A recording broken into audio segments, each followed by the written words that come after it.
बहुत प्यार भरी सत श्री अकाल सारे बच्चों नूं। हाँ जी बेटे, मैं तुहाडे सामने एक बारी फिर तुहाडे नाल एक लैसन डिस्कस करन आई हाँ। Harminder Kaur, government senior secondary school Manauli, district Mohali तो। असी पिछले लैक्चर च गल कीती सी निर्देशक सिद्धांतां दी, directive principles of state policy.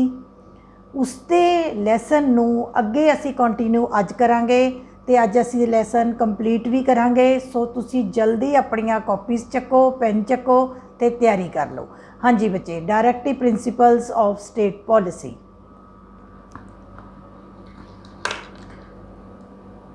Heading बच्चे तुसी देख लिया है। पिछले लैक्चर दे विच मैं तुहानूं दस्सिया सी गांधीयन प्रिंसीपल की असी गल कर ली सी कि लोगों के जीवन पद्धर नूं उच्चा चकना ये भी गांधी जी का सुपना सी। उस तो इलावा राज गावां वछियां दुध देण वाले पशुओं नूं मारन ते पाबंदी लगावे, ये भी बेटे गांधी जी बहुत इंपोर्टेंस देंदे सीगे कि दुध देण वाले पशु चाहे कोई भी होण, जिहड़ा भी पशु दुध देण वाला है।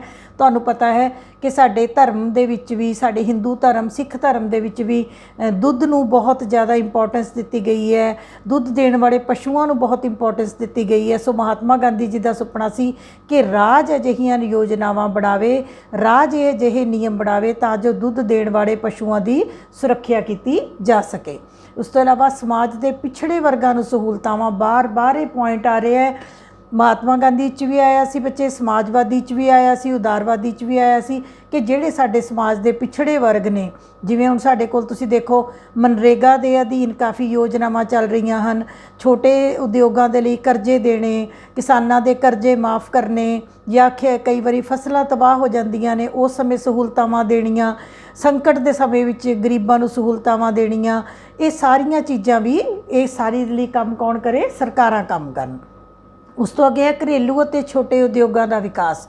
जिथे महात्मा गांधी जी नूं पंचायतां नाल बहुत प्यार सी, उत्थे बेटे उन्होंने छोटे उद्योगों नाल, छोटे ते घरेलू उद्योगों नाल, ऐसे उद्योग जिहड़े पिंडां विच चलदे होण। कोई पिंड दा जो बंदा है वो अपने पिता वाला काम करे, उहदे नाल महात्मा गांधी की कहंदे सन कि जिहड़ा काम किसी दा पिता करदा है उही काम जे बच्चा करेगा तो उसनूं नौकरी की तलाश विच दूर नहीं जाना पवेगा। महात्मा गांधी जी वड्डे वड्डियां फैक्ट्रियां, वड्डे वड्डे उद्योग दे हक विच नहीं हन। वो कहंदे हन कि देश विच घरेलू उद्योग होण, छोटे छोटे मच्छी पालन होवे, डेयरी फार्मिंग होवे, टोकरियां बनाउण दा होवे, जुत्तियां बनाउण दा होवे, कपड़ा उद्योग होवे, छोटे छोटे उद्योग होण तो तां जो सारे देश दे विच धन वंडिया जावे अते छोटे उद्योगों का विकास करन दे लई कौन करे? सरकार का इहदे लई योजनावां बनावे। और बच्चे तुहानूं पता होना चाहिए कि इन्हां नूं लागू करन दे लई सरकार कई तरह दीयां योजनावां, कई तरह के करजे, कई तरह दीयां सहूलतावां, बैंक लोन्स वगैरह भी दिंदी है। सो ये सिद्धांतां दे लई भी सरकारां कारज करन। अगे असीं करांगे अंतरराष्ट्रवादी सिद्धांत। चौथी श्रेणी के सिद्धांत ने। पहले असीं कीते सी उदारवादी सिद्धांत, फिर असीं कीते समाजवादी सिद्धांत, तीसरे असीं कीते गांधीवादी सिद्धांत, चौथे बच्चे है अंतरराष्ट्रवादी सिद्धांत, इंटरनेशनल प्रिंसीपल्स। सो तुसी पहला तो इत्थों ही याद रख लो कि अंतरराष्ट्रवादी मैंने सारे संसार नाल संबंधित, राष्ट्रवादी मीनस अपने देश नाल, अंतरराष्ट्रवाद की जदों असीं गल करते हैं इट मीनस असीं पूरे संसार की गल करते हैं।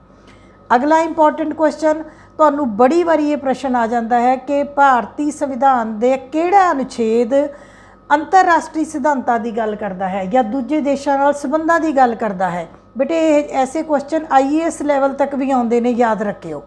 सो आर्टिकल 51, आर्टिकल अनुच्छेद 51, इहदा ABCD अनुच्छेद 51 के चारों भाग किहदी गल करते हैं? भारत की सरकार नूं ये निर्देश दिंदे हन कि राज अंतरराजी शांति सुरक्षा नूं वधावा देवे, कि अजिहा भारत की सरकार ऐसा काम करे जिहदे नाल अंतरराष्ट्रीय पद्धर दे उत्ते शांति अते सुरक्षा बनाई जा सके।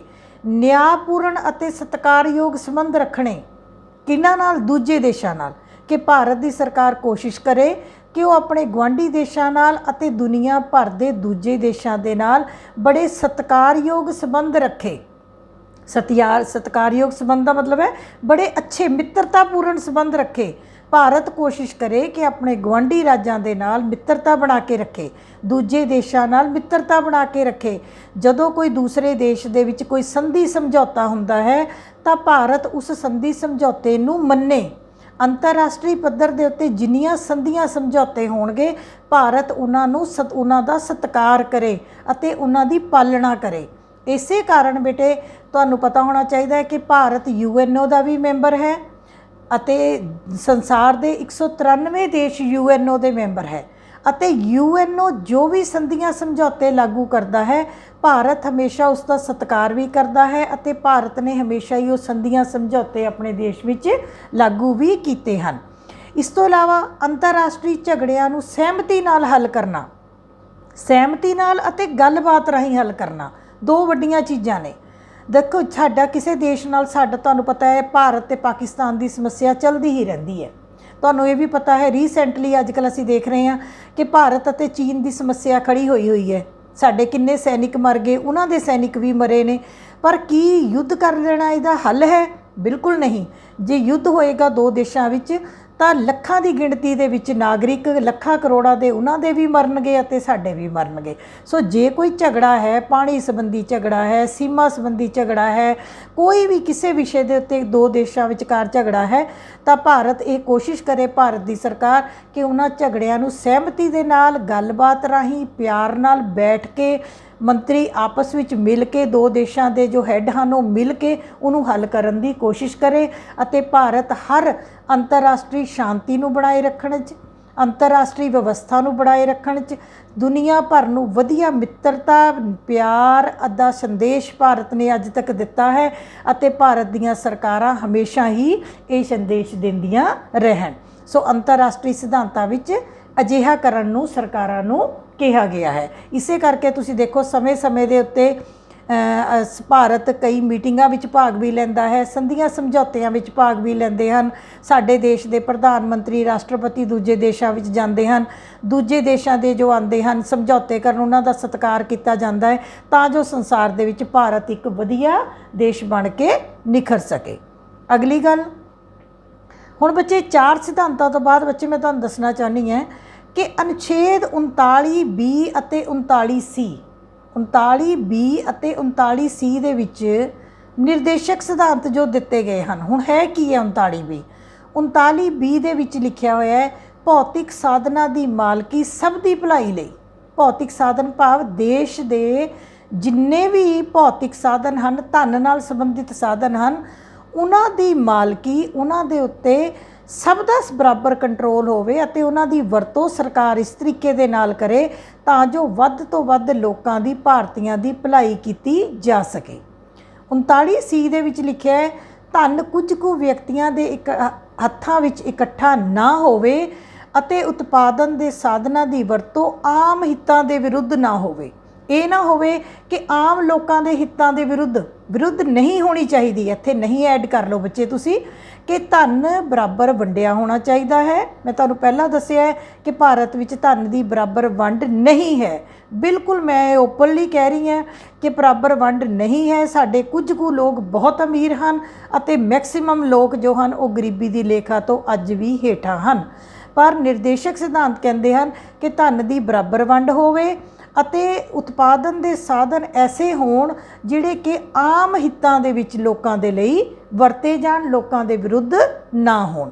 ਜਦੋਂ ਅਸੀਂ ਨਿਰਦੇਸ਼ਕ ਸਿਧਾਂਤਾਂ ਨੂੰ ਮੌਲਿਕ ਅਧਿਕਾਰਾਂ ਨਾਲ ਕੰਪੇਅਰ ਕਰਾਂਗੇ ਤਾਂ ਸਾਡਾ ਸੰਵਿਧਾਨ ਇੱਥੋਂ ਤੱਕ ਕਹਿੰਦਾ ਹੈ ਕਿ ਜੇਕਰ ਮੌਲਿਕ ਅਧਿਕਾਰਾਂ ਵਿੱਚ ਸਮਾਨਤਾ ਦੇ ਅਧਿਕਾਰ, ਅਨੁਛੇਦ 19 ਦੀਆਂ ਸੁਤੰਤਰਤਾਵਾਂ ਅਤੇ ਅਨੁਛੇਦ 31 ਸੰਪਤੀ ਦਾ ਅਧਿਕਾਰ, ਤੁਹਾਨੂੰ ਯਾਦ ਹੋਏਗਾ ਮੈਂ 3 ਕਰਵਾਏ ਸੀ, ਸਮਾਨਤਾ ਦਾ ਅਧਿਕਾਰ, ਉਸ ਤੋਂ ਅੱਗੇ ਅਨੁਛੇਦ 19 ਦੀਆਂ ਸੁਤੰਤਰਤਾਵਾਂ ਅਤੇ ਅਨੁਛੇਦ 31 ਸੰਪਤੀ ਦਾ ਅਧਿਕਾਰ। ਜੇ ਕਹਿੰਦਾ ਇਸ ਚੀਜ਼ ਨੂੰ ਲਾਗੂ ਕਰਨ ਦੇ ਲਈ, ਨਿਰਦੇਸ਼ਕ ਸਿਧਾਂਤਾਂ ਦੀ ਇਹਨਾਂ 2 ਗੱਲਾਂ ਨੂੰ ਲਾਗੂ ਕਰਨ ਲਈ ਜੇ ਕਿਤੇ ਨਾ ਕਿਤੇ ਇਹਨਾਂ ਨੂੰ ਵੀ ਵਾਇਲੇਟ ਕਰਨਾ ਪੈਂਦਾ ਹੈ, ਵਾਇਲੇਟ ਤਾਂ ਨਹੀਂ ਮਤਲਬ ਛੱਡਣਾ ਪੈਂਦਾ ਹੈ, ਤਾਂ ਵੀ ਨਿਰਦੇਸ਼ਕ ਸਿਧਾਂਤਾਂ ਨੂੰ ਜ਼ਿਆਦਾ ਮਾਨਤਾ ਦਿੱਤੀ ਜਾਵੇ। ਭਾਵ ਇਹ ਕਿ ਲੋਕਾਂ ਦਾ ਵੱਧ ਤੋਂ ਵੱਧ ਭਲਾ ਹੋਣਾ ਚਾਹੀਦਾ ਹੈ।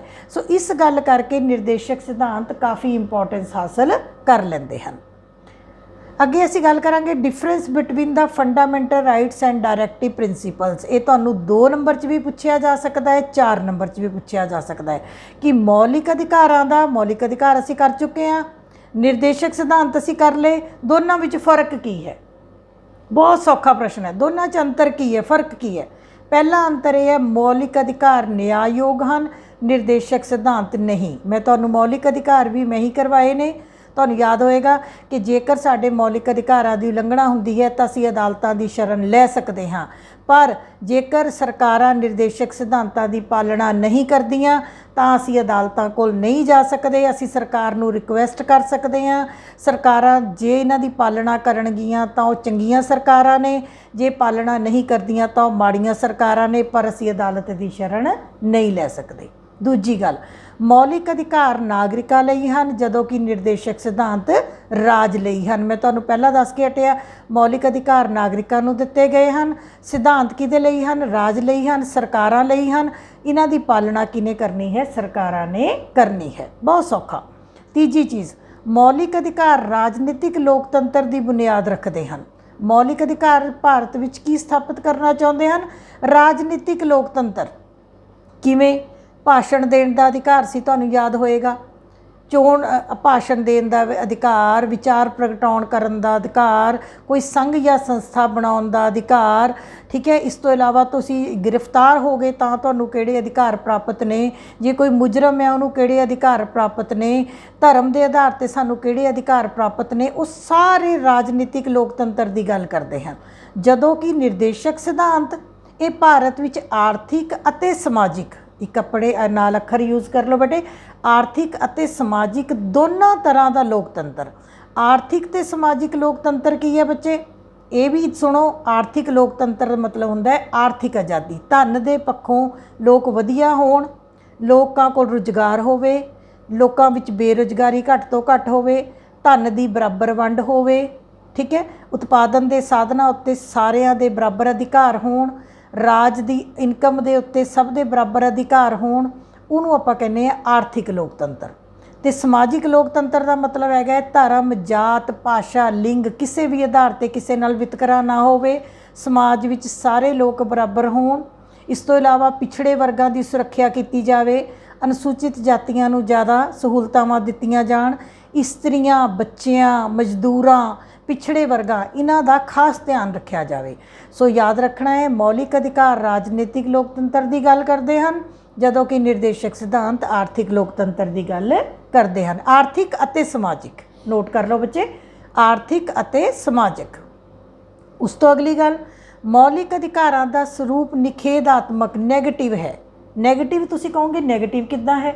ਮੌਲਿਕ ਅਧਿਕਾਰ ਸਾਨੂੰ ਕਈ ਗੱਲਾਂ ਕਰਨ ਤੋਂ ਰੋਕਦੇ ਵੀ ਹਨ ਕਿ ਜੇ ਤੁਸੀਂ ਇਕੱਠੇ ਹੋਣਾ ਹੈ, ਬਿਨਾਂ ਹਥਿਆਰਾਂ ਤੋਂ ਹੋਣਾ ਹੈ, ਤੁਸੀਂ ਆਪਣਾ ਧਰਮ ਦਾ ਪ੍ਰਚਾਰ ਕਰ ਸਕਦੇ ਹੋ ਪਰ ਕਿਸੇ ਦੇ ਧਰਮ ਦੀ ਨਿੰਦਾ ਨਹੀਂ ਕਰ ਸਕਦੇ।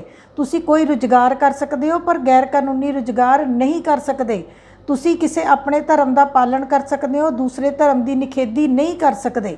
ਉਹ ਕੁਝ ਗੱਲਾਂ ਕਰਨ ਦੇ ਲਈ ਨਾ ਵੀ ਕਰਦੇ ਹਨ ਮੌਲਿਕ ਅਧਿਕਾਰ, ਜਦੋਂ ਕਿ ਨਿਰਦੇਸ਼ਕ ਸਿਧਾਂਤ ਸਕਾਰਾਤਮਕ ਭਾਵ ਪੋਜ਼ਿਟਿਵ ਹਨ।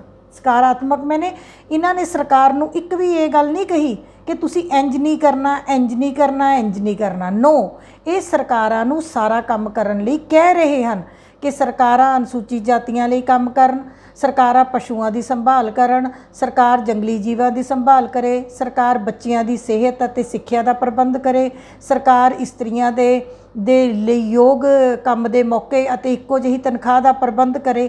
ਭਾਵ ਜੋ ਨਿਰਦੇਸ਼ਕ ਸਿਧਾਂਤ ਹਨ ਇਹ ਸਰਕਾਰਾਂ ਨੂੰ ਕੁਝ ਕਰਨ ਦੇ ਲਈ ਕਹਿ ਰਹੇ ਹਨ, ਇਸ ਕਰਕੇ ਇਹਨਾਂ ਦਾ ਸਰੂਪ ਜੋ ਹੈ ਉਹ ਪੋਜ਼ਿਟਿਵ ਮੰਨਿਆ ਜਾਂਦਾ ਹੈ। ਮੈਨੂੰ ਲੱਗਦਾ ਇਹ ਸਲਾਈਡ ਤੁਹਾਨੂੰ ਸਮਝ ਆ ਜਾਣੀ ਚਾਹੀਦੀ ਹੈ। ਫਿਰ ਇੱਕ ਵਾਰ ਰਿਪੀਟ ਕਰ ਰਹੀ ਹਾਂ ਕਿ ਮੌਲਿਕ ਅਧਿਕਾਰਾਂ ਅਤੇ ਨਿਰਦੇਸ਼ਕ ਸਿਧਾਂਤਾਂ ਵਿੱਚ ਕੀ ਅੰਤਰ ਹੈ। ਸੋ ਮੌਲਿਕ ਅਧਿਕਾਰਾਂ ਅਤੇ ਨਿਰਦੇਸ਼ਕ ਸਿਧਾਂਤਾਂ ਵਿੱਚ ਕਈ ਤਰ੍ਹਾਂ ਦੇ ਅੰਤਰ ਨੇ, ਪਰ ਤੁਸੀਂ ਜ਼ਿਆਦਾ ਨਹੀਂ ਕਰਨੇ। ਮੇਨ ਕਿ ਮੌਲਿਕ ਅਧਿਕਾਰਾਂ ਦੀ ਉਲੰਘਣਾ ਹੋਏ ਤੇ ਅਸੀਂ ਅਦਾਲਤਾਂ ਦੀ ਸ਼ਰਨ ਲੈ ਸਕਦੇ ਹਾਂ। ਨਿਰਦੇਸ਼ਕ ਸਿਧਾਂਤਾਂ ਦੀ ਜੇ ਸਰਕਾਰਾਂ ਪਾਲਣਾ ਨਹੀਂ ਕਰਦੀਆਂ ਤਾਂ ਅਸੀਂ ਅਦਾਲਤਾਂ ਦੀ ਸ਼ਰਨ ਨਹੀਂ ਲੈ ਸਕਦੇ। ਮੌਲਿਕ ਅਧਿਕਾਰ ਨਾਗਰਿਕਾਂ ਲਈ ਹਨ ਜਦੋਂ ਕਿ ਨਿਰਦੇਸ਼ਕ ਸਿਧਾਂਤ ਰਾਜ ਲਈ ਜਾਂ ਸਰਕਾਰਾਂ ਲਈ ਹਨ। ਮੌਲਿਕ ਅਧਿਕਾਰ ਦੇਸ਼ ਵਿੱਚ ਰਾਜਨੀਤਿਕ ਲੋਕਤੰਤਰ ਦੀ ਸਥਾਪਨਾ ਕਰਨਾ ਚਾਹੁੰਦੇ ਹਨ।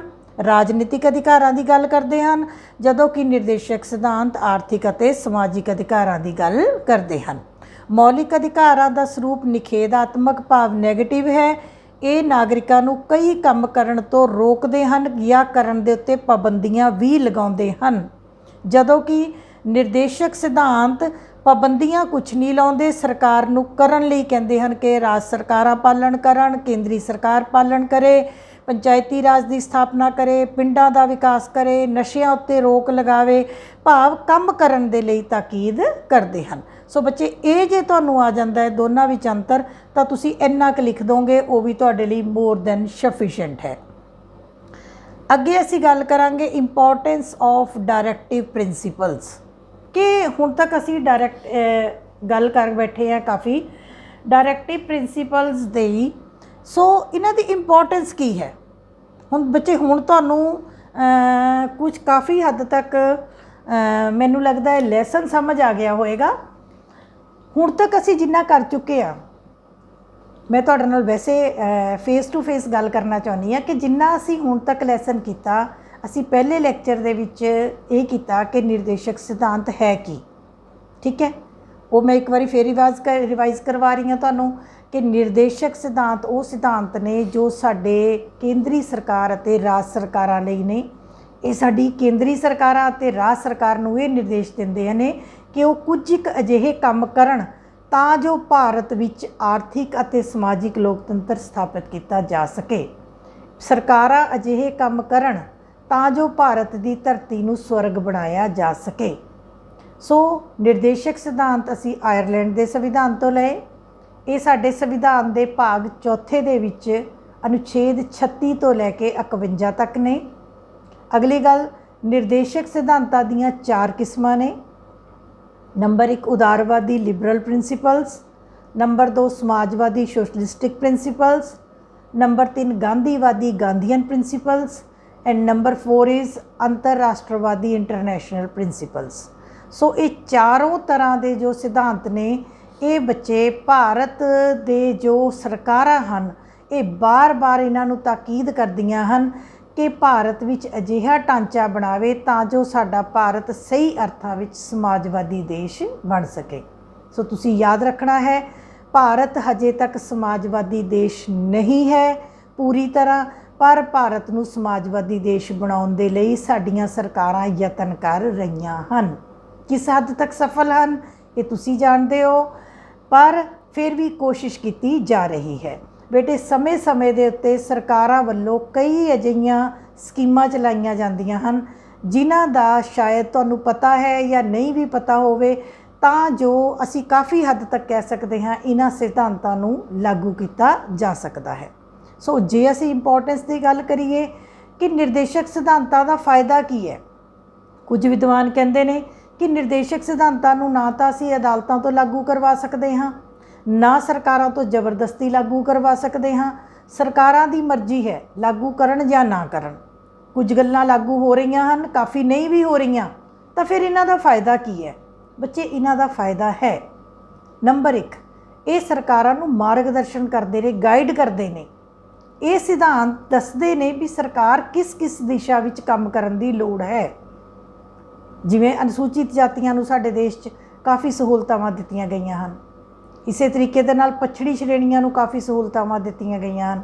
ਕਾਫੀ ਅਜਿਹੇ ਕਰਜ਼ੇ ਜਾਂ ਬੈਂਕ ਲੋਨਸ ਨੇ ਜਿਹੜੇ ਕਿ ਪਿਛੜੀ ਸ਼੍ਰੇਣੀਆਂ ਨੂੰ ਆਰਥਿਕ ਤੌਰ ਦੇ ਉੱਤੇ ਜੋ ਨੀਵੀਆਂ ਸ਼੍ਰੇਣੀਆਂ ਨੇ ਉਹਨਾਂ ਨੂੰ ਦਿੱਤੇ ਜਾਂਦੇ ਹਨ। ਜੇ ਆਪਾਂ ਇਸਤਰੀਆਂ ਅਤੇ ਪੁਰਖਾਂ ਦੀ ਬਰਾਬਰਤਾ ਦੀ ਗੱਲ ਕਰੀਏ ਤਾਂ ਉਹ ਵੀ ਸਾਡੇ ਦੇਸ਼ ਵਿੱਚ ਮੈਨੂੰ ਲੱਗਦਾ ਹੈ ਕਿ 90% ਕੇਸਿਸ ਦੇ ਵਿੱਚ ਉਸ ਨੂੰ ਅਸੀਂ ਅਚੀਵ ਕਰ ਚੁੱਕੇ ਹਾਂ, ਕਿਉਂਕਿ ਜਿਹੜੇ ਕੰਮ ਦੇ ਲਈ ਪੁਰਸ਼ ਨੂੰ ਜਿੰਨੀ ਤਨਖਾਹ ਮਿਲਦੀ ਹੈ ਉਨੀ ਹੀ ਔਰਤ ਨੂੰ ਮਿਲਦੀ ਹੈ। ਹਰ ਇੱਕ ਪੋਸਟ ਜਿਹਦੇ 'ਤੇ ਇੱਕ ਪੁਰਸ਼ ਕੰਮ ਕਰ ਸਕਦਾ ਹੈ, ਅੱਜ ਭਾਰਤ ਦੀ ਨਾਰੀ ਵੀ ਉਹਦੇ 'ਤੇ ਕੰਮ ਕਰ ਸਕਦੀ ਹੈ।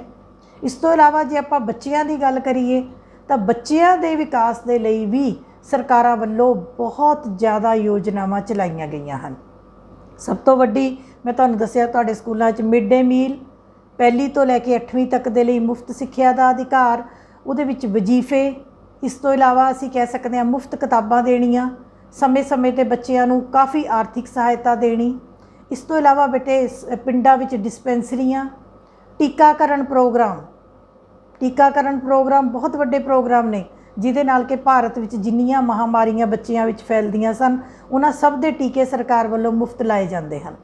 ਬੱਚੇ ਕੰਮ ਹੋ ਰਹੇ ਹਨ, ਅਸੀਂ ਇਹ ਨਹੀਂ ਕਹਿ ਸਕਦੇ ਕਿ ਕੰਮ ਨਹੀਂ ਹੋ ਰਹੇ, ਕੰਮ ਬਹੁਤ ਹੋ ਰਹੇ ਹਨ।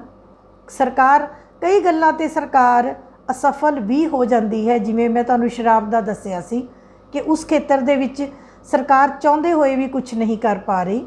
ਪਰ ਇਸ ਤੋਂ ਇਲਾਵਾ ਹੁਣ ਜਿਵੇਂ ਦੁੱਧ ਦੇਣ ਵਾਲੇ ਪਸ਼ੂਆਂ ਦੀ ਸੁਰੱਖਿਆ ਹੈ, ਇਹ ਤੁਸੀਂ ਦੇਖੋ ਕਿ ਭਾਰਤ ਦੇ ਵਿੱਚ ਗਊ ਹੱਤਿਆ ਬਹੁਤ ਵੱਡਾ ਅਪਰਾਧ ਮੰਨਿਆ ਗਿਆ ਹੈ। ਠੀਕ ਹੈ, ਸੋ ਇਸ ਤਰੀਕੇ ਦੇ ਕੁਝ ਇੱਕ ਪੁਆਇੰਟ ਤੁਸੀਂ ਹੁਣ ਆਪਣੇ ਹੋਮਵਰਕ ਦੇ ਤੌਰ ਦੇ 'ਤੇ ਦੇਖਣਾ ਹੈ ਕਿ ਜੋ ਸਾਡੇ ਨਿਰਦੇਸ਼ਕ ਸਿਧਾਂਤ ਨੇ ਇਹਨਾਂ ਨੂੰ ਕਿਸ ਹੱਦ ਤੱਕ ਪੂਰਾ ਕੀਤਾ ਗਿਆ ਹੈ। ਕੀ ਸਾਡੀਆਂ ਸਰਕਾਰਾਂ ਇਹਨਾਂ ਨੂੰ ਲਾਗੂ ਕਰਨ ਵਿੱਚ ਸਫਲ ਹਨ? ਸਰਕਾਰ ਵੱਲੋਂ ਅਜਿਹੀਆਂ ਕਿਹੜੀਆਂ ਸਕੀਮਾਂ ਹਨ ਜੋ ਲਾਗੂ ਕੀਤੀਆਂ ਗਈਆਂ ਹਨ? ਹੁਣ ਦੇਖੋ ਕਰੋਨਾ ਦੇ ਸਮਾਂ ਚੱਲ ਰਿਹਾ ਹੈ, ਤਾਂ ਕਰੋਨਾ ਦੇ ਸਮੇਂ ਦੇ ਵਿੱਚ ਤੁਸੀਂ ਦੇਖੋ ਕਿ ਇੱਕ ਜਗ੍ਹਾ ਤੋਂ ਦੂਜੀ ਜਗ੍ਹਾ ਤੱਕ ਜਿਹੜੇ ਯੂਪੀ ਬਿਹਾਰ ਤੋਂ ਸਾਡੇ ਉੱਤਰਾਂਚਲ ਜਿੱਥੇ ਦੇ ਵੀ ਸਾਡੇ ਲੋਕ ਸੀ, ਸੋ ਬੱਸਾਂ ਚਲਾ ਕੇ ਉਹਨਾਂ ਨੂੰ ਉਹਨਾਂ ਦੇ ਘਰ ਤੱਕ ਪਹੁੰਚਾਉਣਾ ਜਾਂ ਗਰੀਬਾਂ ਨੂੰ ਮੁਫਤ ਸਰਕਾਰ ਸਾਰਾ ਜੋ ਕਰੋਨਾ ਦਾ ਪ੍ਰਬੰਧ ਡਾਕਟਰੀ ਤੌਰ 'ਤੇ ਉਹ ਮੁਫਤ ਤੌਰ 'ਤੇ ਕੀਤਾ ਜਾ ਰਿਹਾ ਹੈ। ਇਸ ਤੋਂ ਇਲਾਵਾ ਅੱਜ ਬੇਰੁਜ਼ਗਾਰੀ ਦੇ ਲਈ ਕਾਫੀ ਤਰੀਕੇ ਦੇ ਲਈ ਲੋਨ ਅਤੇ ਭੱਤੇ ਦਿੱਤੇ ਜਾ ਰਹੇ ਹਨ। ਸੋ ਕਾਫੀ ਅਜਿਹੇ ਕੰਮ ਹਨ ਜੋ ਸਰਕਾਰਾਂ ਪਿਛੜੇ ਵਰਗਾਂ ਨੂੰ, ਗਰੀਬਾਂ ਨੂੰ ਜਾਂ ਅਨੁਸੂਚਿਤ ਜਾਤੀਆਂ ਨੂੰ, ਪਿਛੜੇ ਕਬੀਲਿਆਂ ਨੂੰ ਉੱਚਾ ਚੱਕਣ ਦੇ ਲਈ ਸਰਕਾਰ ਕੰਮ ਕਰ ਰਹੀ ਹੈ। ਸੋ ਘਰ ਘਰ ਪਾਣੀ ਪਹੁੰਚਾਉਣਾ ਇਹ ਵੀ ਬਹੁਤ ਵੱਡਾ ਗੱਲ ਹੈ। ਇਸ ਤੋਂ ਇਲਾਵਾ ਇੱਕ ਸਮੱਸਿਆ ਜੋ ਸਾਡੇ ਦੇਸ਼ ਦੇ ਵਿੱਚ ਆ ਰਹੀ ਹੈ ਉਹ ਬੱਚਿਆਂ ਦੀ ਕੁਪੋਸ਼ਣ ਦੀ ਸਮੱਸਿਆ ਹੈ। ਉਹਦੇ 'ਚ ਕੀ ਹੈ ਕਿ ਬੱਚਿਆਂ ਨੂੰ, ਜਿਹੜੇ ਬੱਚੇ ਗਰੀਬ ਬੱਚੇ ਨੇ ਉਹਨਾਂ ਨੂੰ ਪੂਰਾ ਭੋਜਨ ਨਹੀਂ ਮਿਲ ਰਿਹਾ ਇਸ ਸਮੇਂ ਕਰੋਨਾ ਦੇ ਸਮੇਂ ਵਿੱਚ ਵੀ, ਜਾਂ ਉਹਨਾਂ ਨੂੰ ਪ੍ਰੋਪਰ ਟੀਕੇ ਨਹੀਂ ਲੱਗ ਰਹੇ ਜਾਂ ਉਹਨਾਂ ਨੂੰ ਪ੍ਰੋਪਰ ਭੋਜਨ ਨਹੀਂ ਮਿਲ ਰਿਹਾ। ਸੋ ਉਸ ਖੇਤਰ ਦੇ ਵਿੱਚ ਵੀ ਤੁਸੀਂ ਕਦੇ ਵੀ ਖਬਰਾਂ ਦੇਖਣ ਬੈਠੋ ਤਾਂ ਤੁਸੀਂ ਦੇਖੋਗੇ ਕਿ ਸਰਕਾਰ ਨਿਰੰਤਰ ਯਤਨ ਕਰ ਰਹੀ ਹੈ, ਕਈ ਤਰੀਕੇ ਦੀਆਂ ਸੰਸਥਾਵਾਂ ਵੀ ਇਹਦੇ 'ਚ ਯਤਨ ਕਰ ਰਹੀਆਂ ਹਨ।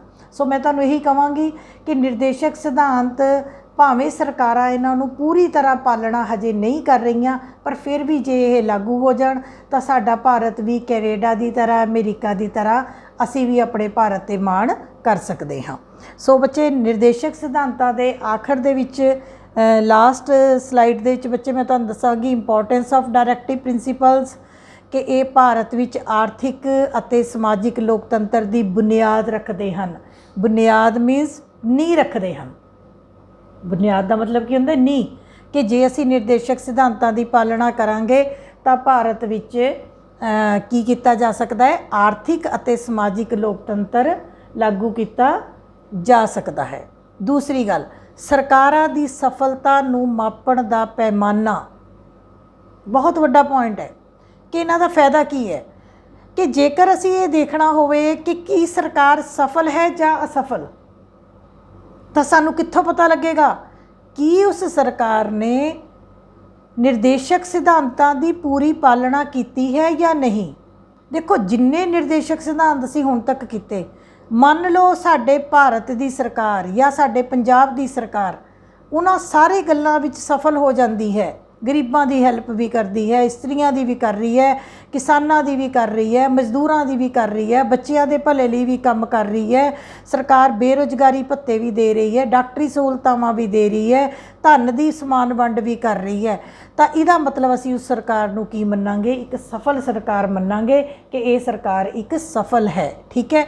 ਜੇਕਰ ਕੋਈ ਸਰਕਾਰ ਆਪਣੇ ਇਹਨਾਂ ਕੰਮਾਂ ਨੂੰ ਕਰਨ 'ਚ ਨਾਕਾਮਯਾਬ ਹੁੰਦੀ ਹੈ ਤਾਂ ਉਸ ਸਰਕਾਰ ਨੂੰ ਅਸਫਲ ਸਰਕਾਰ ਮੰਨਿਆ ਜਾ ਸਕਦਾ ਹੈ। ਸੋ ਕਿਸੇ ਸਰਕਾਰ ਦੀ ਸਫਲਤਾ ਅਤੇ ਅਸਫਲਤਾ ਨੂੰ ਮਾਪਣ ਦੇ ਲਈ ਇਹ ਸਿਧਾਂਤ ਬਹੁਤ ਜ਼ਿਆਦਾ ਜ਼ਰੂਰੀ ਹਨ। ਉਸ ਤੋਂ ਅੱਗੇ ਹੈਗੀ ਸੱਤਾਧਾਰੀ ਦਲ ਲਈ ਮਾਰਗਦਰਸ਼ਨ। ਫਿਰ ਉਹੀ ਪੁਆਇੰਟ ਆ ਗਿਆ, ਮਾਰਗਦਰਸ਼ਨ ਮੈਨੇ ਗਾਈਡ। ਸੱਤਾਧਾਰੀ ਦਲ ਕਿਹੜਾ ਹੁੰਦਾ ਹੈ? ਜਿਹਦੇ ਹੱਥ ਵਿੱਚ ਪਾਵਰ ਹੁੰਦੀ ਹੈ।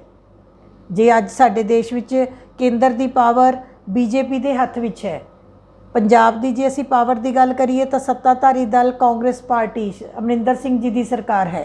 ਸੋ ਸੱਤਾਧਾਰੀ ਦਲ ਦੇ ਲਈ ਮਾਰਗਦਰਸ਼ਨ ਮੈਨੇ ਇਹ ਸੱਤਾਧਾਰੀ ਦਲ ਨੂੰ ਦੱਸਦੇ ਹਨ ਕਿ ਤੁਸੀਂ ਕਿਹੜੇ ਕਿਹੜੇ ਕੰਮ ਕਰਨੇ ਹਨ, ਕਿਸ ਕਿਸ ਦਿਸ਼ਾ ਵਿੱਚ ਕੰਮ ਹੋ ਚੁੱਕੇ ਹਨ, ਸਮਾਜ ਵਿੱਚ ਕਿਹੜੀਆਂ ਕਿਹੜੀਆਂ ਚੀਜ਼ਾਂ ਮਿਲ ਚੁੱਕੀਆਂ ਹਨ ਅਤੇ ਕਿਹੜੀਆਂ ਚੀਜ਼ਾਂ ਦਾ ਹੋਰ ਧਿਆਨ ਦੇਣਾ ਹੈ। ਜਿਵੇਂ ਹੁਣ ਇਸ ਵੇਲੇ ਕਰੋਨਾ ਦੇ ਸਮੇਂ ਦੇ ਵਿੱਚ ਪੰਜਾਬ ਦੇ ਵਿੱਚ ਕਿਸਾਨਾਂ ਦੀ ਦੇਖਭਾਲ ਕਰਨੀ ਬਹੁਤ ਜ਼ਰੂਰੀ ਹੈ। ਕਿਸਾਨਾਂ ਦੀਆਂ ਫਸਲਾਂ ਖਰਾਬ ਹੋ ਗਈਆਂ, ਉਹਦੀ ਦੇਖਭਾਲ ਕਰਨੀ ਬੜੀ ਜ਼ਰੂਰੀ ਹੈ।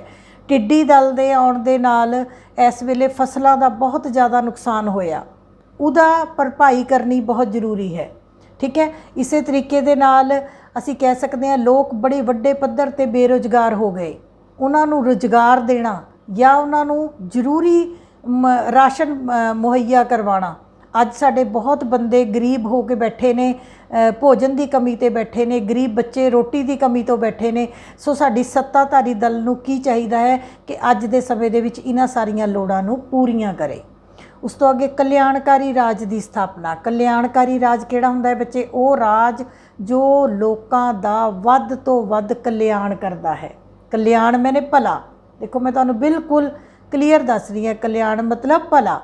ਸੋ ਜੇ ਕੋਈ ਕਿਸੇ ਦੇਸ਼ ਦੀ ਸਰਕਾਰ ਇਹ ਚਾਹੁੰਦੀ ਹੈ, ਜੇ ਭਾਰਤ ਦੀ ਸਰਕਾਰ ਇਹ ਚਾਹੁੰਦੀ ਹੈ ਕਿ ਸਾਡਾ ਰਾਜ ਕਲਿਆਣਕਾਰੀ ਰਾਜ ਬਣੇ, ਅਸੀਂ ਲੋਕਾਂ ਦਾ ਵੱਧ ਤੋਂ ਵੱਧ ਭਲਾ ਕਰ ਸਕੀਏ, ਕਲਿਆਣ ਕਰ ਸਕੀਏ, ਇੱਕ ਵਧੀਆ ਰਾਮ ਰਾਜ ਦੀ ਸਥਾਪਨਾ ਕਰ ਸਕੀਏ, ਤਾਂ ਸਰਕਾਰਾਂ ਨੂੰ ਇਹਨਾਂ ਨਿਰਦੇਸ਼ਕ ਸਿਧਾਂਤਾਂ ਦੀ ਪਾਲਣਾ ਕਰਨੀ ਹੀ ਪਵੇਗੀ। ਇਸ ਤੋਂ ਇਲਾਵਾ ਮੈਂ ਤੁਹਾਨੂੰ ਦੱਸਿਆ ਕਿ ਕੁਛ ਇੱਕ ਨਿਰਦੇਸ਼ਕ ਸਿਧਾਂਤ ਜਿਵੇਂ 39B ਅਤੇ 39C 'ਚ ਮੈਂ ਤੁਹਾਨੂੰ ਦੱਸਿਆ ਸੀ ਨਿਰਦੇਸ਼ਕ ਸਿਧਾਂਤ ਨੇ, ਉਹਨਾਂ ਨੂੰ ਮੌਲਿਕ ਅਧਿਕਾਰਾਂ ਤੋਂ ਵੀ ਜ਼ਿਆਦਾ ਇੰਪੋਰਟੈਂਸ ਦਿੱਤੀ ਗਈ ਹੈ। ਸੋ ਇਸ ਦੇ ਨਾਲ ਹੀ ਬੱਚੇ ਮੈਂ ਤੁਹਾਨੂੰ ਇਹ ਗੱਲ ਜ਼ਰੂਰ ਕਹਿਣਾ ਚਾਹਾਂਗੀ ਕਿ ਤੁਹਾਡਾ ਚੈਪਟਰ ਕੰਪਲੀਟ ਹੋ ਗਿਆ ਹੈ। ਬਹੁਤ ਲੰਬਾ ਚੈਪਟਰ ਨਹੀਂ ਹੈ ਇਹ। ਜੋ ਤੁਹਾਡਾ ਮੌਲਿਕ ਅਧਿਕਾਰਾਂ ਵਾਲਾ ਲੈਸਨ ਸੀ ਉਹ ਕਾਫੀ ਲੰਬਾ ਹੈ, ਬਟ ਨਿਰਦੇਸ਼ਕ ਸਿਧਾਂਤਾਂ ਵਾਲਾ ਤੁਹਾਡਾ ਈਜ਼ੀ ਟੌਪਿਕ ਅਸੀਂ ਮੰਨਦੇ ਹਾਂ। ਇਹਨੂੰ ਤੁਸੀਂ ਆਪਣੀ ਕਾਪੀਜ਼ ਦੇ ਉੱਤੇ ਨੋਟਸ ਬਣਾ ਲੈਣੇ ਹੈ ਅਤੇ ਆਰਾਮ ਦੇ ਨਾਲ ਬੱਚੇ ਤੁਸੀਂ ਇਸ ਲੈਸਨ ਨੂੰ ਲਿਖ ਲੈਣਾ ਹੈ। ਮੈਂ ਬਾਰ-ਬਾਰ ਇੱਕੋ ਤਾਕੀਦ ਕਰਦੀ ਹਾਂ ਕਿ ਜਦੋਂ ਤੁਸੀਂ ਕਿਸੇ ਚੀਜ਼ ਨੂੰ ਸੁਣ ਕੇ ਆਪਣੇ ਸ਼ਬਦਾਂ ਵਿੱਚ ਲਿਖ ਲਓਗੇ ਤਾਂ ਬੱਚੇ ਤੁਹਾਡੇ ਲਈ ਉਹ ਬਹੁਤ ਈਜ਼ੀ ਹੋ ਜਾਏਗੀ। ਸੋ ਤੁਹਾਨੂੰ ਪੇਪਰ 'ਚ ਵੀ ਜਿਹੜੇ ਕੁਐਸਚਨ ਆਉਣਗੇ ਉਹ ਮੈਨੂੰ ਲੱਗਦਾ ਹੈ ਕਿ ਇਸੇ ਸੰਦਰਭ ਵਿੱਚ ਇਹਦੇ ਨਾਲ ਦੇ ਹੀ ਕੁਐਸਚਨਸ ਆਉਣਗੇ। ਇੰਟਰੋਡਕਸ਼ਨ ਦੇ ਵਿੱਚ ਤੁਹਾਡੇ ਮੈਕਸਿਮਮ ਛੋਟੇ ਕੁਐਸਚਨਸ ਬਣ ਸਕਦੇ ਆ 1 ਨੰਬਰ ਵਾਲੇ। ਉਸ ਤੋਂ ਇਲਾਵਾ ਤੁਹਾਨੂੰ 1 ਨੰਬਰ ਜਾਂ 2 ਨੰਬਰ ਦੇ ਵਿੱਚ ਉਦਾਰਵਾਦੀ ਸਿਧਾਂਤ ਪੁੱਛੇ ਜਾ ਸਕਦੇ ਹੈ, ਗਾਂਧੀਵਾਦੀ ਪੁੱਛੇ ਜਾ ਸਕਦੇ ਹੈ, ਅੰਤਰਰਾਸ਼ਟਰਵਾਦੀ ਪੁੱਛੇ ਜਾ ਸਕਦੇ ਹੈ, ਜਾਂ 1 ਨੰਬਰ ਜਾਂ 2 ਨੰਬਰ ਦੇ ਵਿੱਚ ਤੁਹਾਨੂੰ ਮੌਲਿਕ ਅਧਿਕਾਰਾਂ ਅਤੇ ਨਿਰਦੇਸ਼ਕ ਸਿਧਾਂਤਾਂ ਦੇ ਵਿੱਚ ਫ਼ਰਕ ਪੁੱਛਿਆ ਜਾ ਸਕਦਾ ਹੈ। ਇਸ ਤੋਂ ਇਲਾਵਾ ਤੁਹਾਨੂੰ ਨਿਰਦੇਸ਼ਕ ਸਿਧਾਂਤਾਂ ਦੀ ਮਹੱਤਤਾ ਪੁੱਛੀ ਜਾ ਸਕਦੀ ਹੈ। ਸੋ ਤੁਹਾਨੂੰ ਕਿਸੇ ਵੀ ਟਾਈਪ ਦਾ ਜੇ ਕੁਐਸਚਨ ਆਏਗਾ ਤਾਂ ਮੈਨੂੰ ਲੱਗਦਾ ਹੈ ਕਿ ਇਹ ਤੁਸੀਂ ਕਵਰ ਜ਼ਰੂਰ ਕਰ ਲਓਗੇ। ਉਮੀਦ ਹੈ ਤੁਹਾਨੂੰ ਮੇਰਾ ਪੜ੍ਹਾਇਆ ਹੋਇਆ ਲੈਸਨ ਜ਼ਰੂਰ ਸਮਝ ਆ ਗਿਆ ਹੋਵੇਗਾ। ਮੇਰਾ ਫ਼ੋਨ ਨੰਬਰ ਵੀ ਦਿੱਤਾ ਹੈ, ਜੇ ਲੋੜ ਪਵੇ ਤਾਂ ਤੁਸੀਂ ਬੱਚੇ ਮੈਨੂੰ ਕਾਲ ਵੀ ਕਰ ਸਕਦੇ ਹੋ। ਇੱਕ ਵਾਰੀ ਫੇਰ ਤੁਹਾਡਾ ਬਹੁਤ ਬਹੁਤ ਧੰਨਵਾਦ ਅਤੇ ਬਹੁਤ ਬਹੁਤ ਪਿਆਰ। ਸਤਿ ਸ਼੍ਰੀ ਅਕਾਲ।